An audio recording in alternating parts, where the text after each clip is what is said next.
Génesis, capítulo 11. Toda la tierra tenía una sola lengua y unas mismas palabras.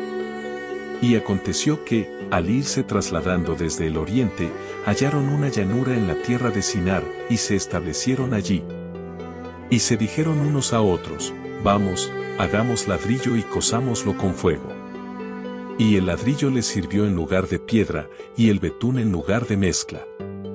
Y dijeron, vamos, edifiquemos para nosotros una ciudad y una torre cuya cúspide llegue hasta el cielo, y hagamos un nombre, para que no seamos esparcidos sobre la faz de toda la tierra. Y descendió Yahvé para ver la ciudad y la torre que edificaban los hijos de los hombres.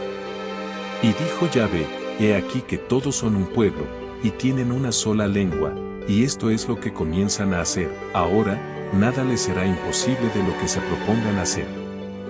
Vamos, descendamos y confundamos allí su lengua, para que ninguno entienda el habla de su compañero. Así los esparció Yahvé desde allí sobre la faz de toda la tierra, y dejaron de edificar la ciudad. Por eso fue llamado el nombre de ella Babel, porque allí confundió Yahvé la lengua de toda la tierra, y desde allí los esparció Yahvé sobre la faz de toda la tierra. Estas son las generaciones de Sem. Sem, de edad de 100 años, engendró a Arfaxad, 2 años después del diluvio. Y vivió Sem, después que engendró a Arfaxad, 500 años, y engendró hijos e hijas. Arfaxad vivió 35 años, y engendró a Sala. Y vivió Arfaxad, después que engendró a Sala, 403 años, y engendró hijos e hijas. Sala vivió 30 años, y engendró a Heber. Y vivió Sala, después que engendró a Heber, 403 años, y engendró hijos e hijas. Heber vivió 34 años, y engendró a Peleg. Y vivió Heber, después que engendró a Peleg, 430 años, y engendró hijos e hijas. Peleg vivió 30 años, y engendró a Reu.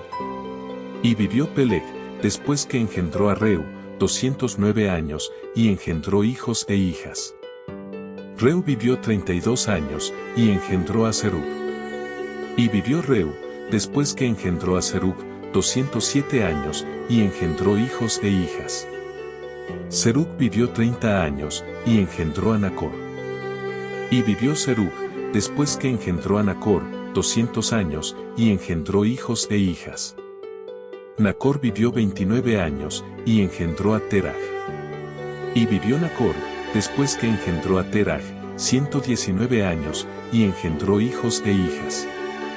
Terach vivió 70 años, y engendró a Abram, a Nacor y a Harán. Estas son las generaciones de Terach. Terach engendró a Abram, a Nacor y a Harán, y Harán engendró a Lot.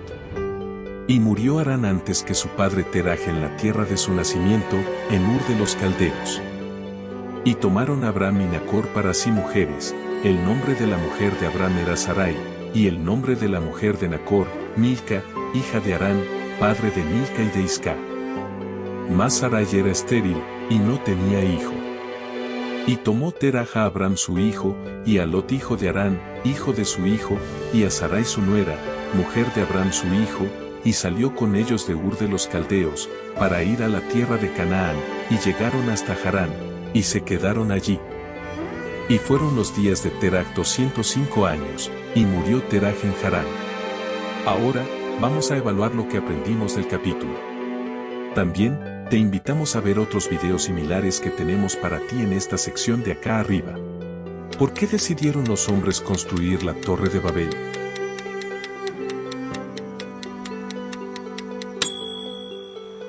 ¿Qué hizo Dios al ver la Torre de Babel?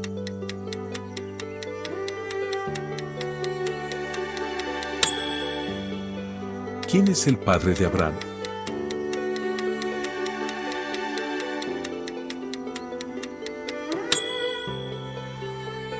Gracias por haber visto nuestro video.